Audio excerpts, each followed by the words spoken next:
guys, welcome to Formula Vu. We're so glad that you could join us today. And we've had some interesting topics in the last couple of weeks. We talked about fast forwarding, we talked about submarining, and all of that. I hope you can relate to some of those things and that you can find a way to work around them. But today, we wanted to talk about the dangers of being vulnerable to somebody of the opposite sex when you're in a relationship. So, I love my husband to get into it.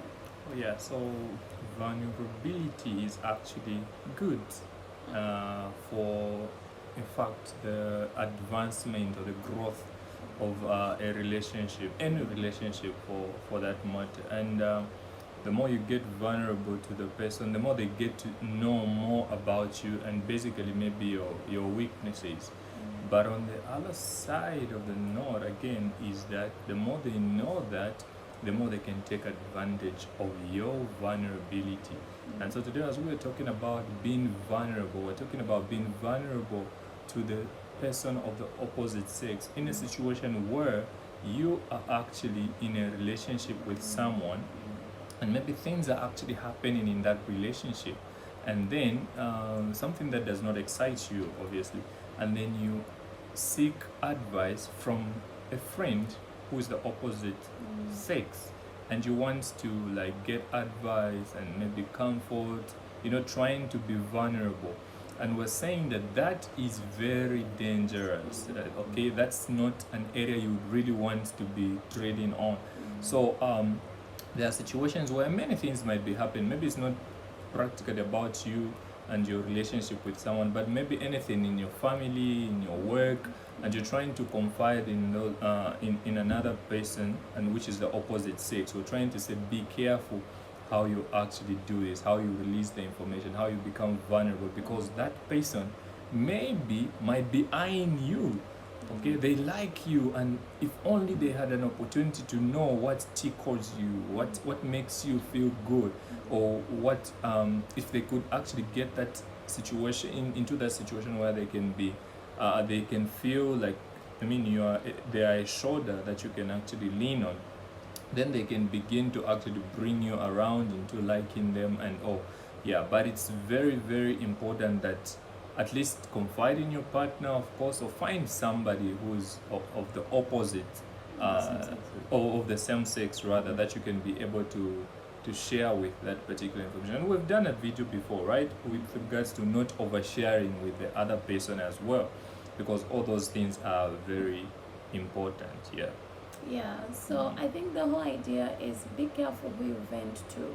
I mean, we've heard of situations where somebody is having a very good relationship, then vents to a bestie who is like a guy, that's a lady, for example, and vents to a guy, and then the guy, comforts her, no, you can get through this and whatnot. And when this person goes back to the partner, they were down before, they had been feeling low and all of that, and then when the partner is there like, you look okay now, is everything okay? It's like, yeah, it's sorted out.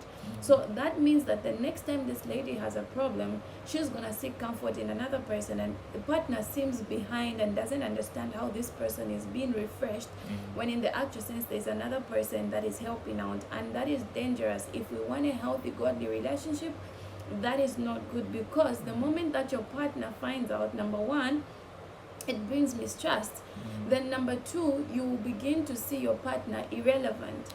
You will find relevance in the other person, and that's not good for a healthy, godly relationship. So some of us are failing to have good relationships, and we're wondering why we keep breaking up with people. Maybe that's where the problem is.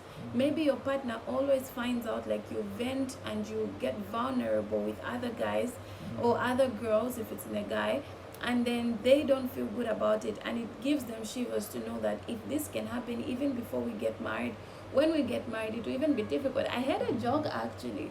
Somebody was saying, you ladies of nowadays, where did you ever hear your mother having a bestie? Like, where have you seen your mom with a guy bestie or something like that? Like, where are we getting this kind of culture? We understand you can be friends with people of the opposite sex, but we are saying don't be vulnerable with them. Be vulnerable with your partner instead, or your siblings or your girlfriends, but also be careful.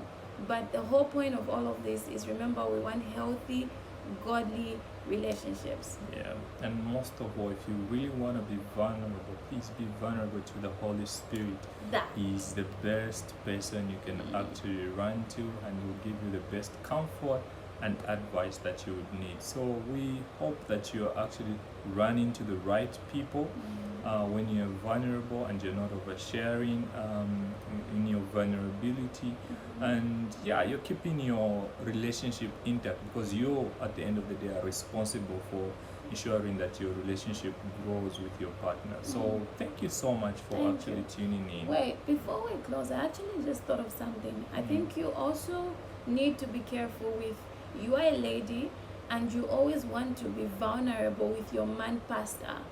I mean, I know that it's important even in the church to seek counsel from the man pastor, but if there's a way that you can talk to the wife instead, if you're a lady, that would be better. Let the wife help you out, and Yeah. maybe she can be talking to the husband and say, oh, there's a situation like this. You can still get good counsel Yeah. from the wife, and like going to the husband, because I think these are also some of the issues we're having in the church. And if you're a guy, seek counsel from the man of God. Let's put that control in place. And if the situation just fails, and you really need to talk to the man of God, make sure you're also careful on how you get that counsel from them.